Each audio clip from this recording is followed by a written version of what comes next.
Susah memang mengingatkan orang yang secara pembelajarannya bukan mereka yang berada dalam lingkungan sains. Sains ini maaf loh ya, bukan berarti hanya kaum akademisi kampus saja sains itu, tetapi setiap orang yang pembelajar, banyak baca buku, kritis, ditambah street smart yang memiliki pengetahuan luas di bidang ilmu pengetahuan alam. Itu yang dimaksud sains di sini. Kita sudah banyak selama 1 tahun ini mengingatkan virus corona dengan berbagai istilah agar pejabatnya paham. Mulai dari COVID itu adalah virus yang diperkaya atau enrichment. COVID itu diperkaya di laboratorium. Dan jadi COVID itu nyata, berbahaya, dan konspirasi besar globalis cabal. COVID itu biological warfare. COVID itu man-made disaster. Sampai istilah pandemic atau pandemi yang diplan atau pandemi yang direncanakan. Tetapi masih aja pejabatnya nggak ngeh juga. Masih menganggap coronavirus pandemi biasa ala Spanish flu. Bukan war tool, juga bukan political tool. Efeknya yang terjadi yaitu telah 2 kali lebaran Idul Fitri dan 2 kali lebaran Idul Adha, kita dikekang karena pandemi saat ini menjadi out of hand atau tidak ketanganan. Maaf,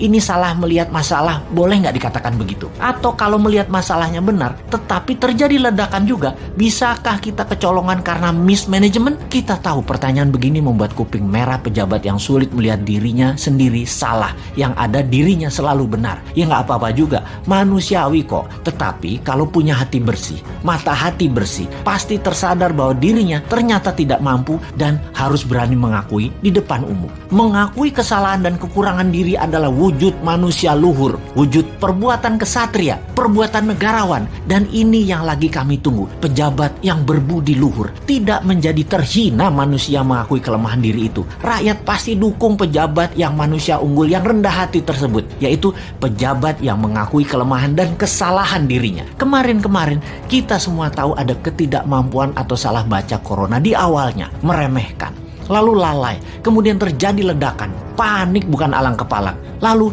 melandai lagi COVID-nya, meremehkan lagi, meledak lagi sekarang, dan paniknya berlebihan lagi. Mau menyalahkan mereka yang pulang mudik, atau kita sesungguhnya diserang musuh dari luar? Bagaimana Anda ini? Sudahkah melihat semua ini dari berbagai sisi? Sudah lengkapkah melihatnya? Sudah melihat coronavirus ini dari 360 derajat? Bagaimana kalau COVID adalah pandemik dari luar yang menarget jatuhnya Indonesia? Kita harus waspada. Siapa yang ngeplan? Siapa yang merencanakan? Apa endgamesnya mereka? Pemikiran serangan dari luar ini hanya skenario loh ya, bukan kebenaran hakiki. Ini hanya alternatif berpikir dan supaya kita punya solusinya. Kalau ini pandemi, namun kita tidak antisipasi, sekali lagi, ternyata ini semua adalah targeted plan atau rencana musuh-musuh negara, maka jangan sampai terlambat menyadarinya. Bisa ambiar negara kita. Saat ini semua sudah terjadi. Bom virus ini kalau ternyata ada yang meletakkan dan meledak, maka kita harus antisipasi sekarang. Sekali lagi, mudah-mudahan semua ini hanya masalah pandemi biasa, bukan seperti rencana menjatuhkan Trump kemarin yang berhasil. Mudah-mudahan dengan vaksin selesai masalah COVID. Mudah-mudahan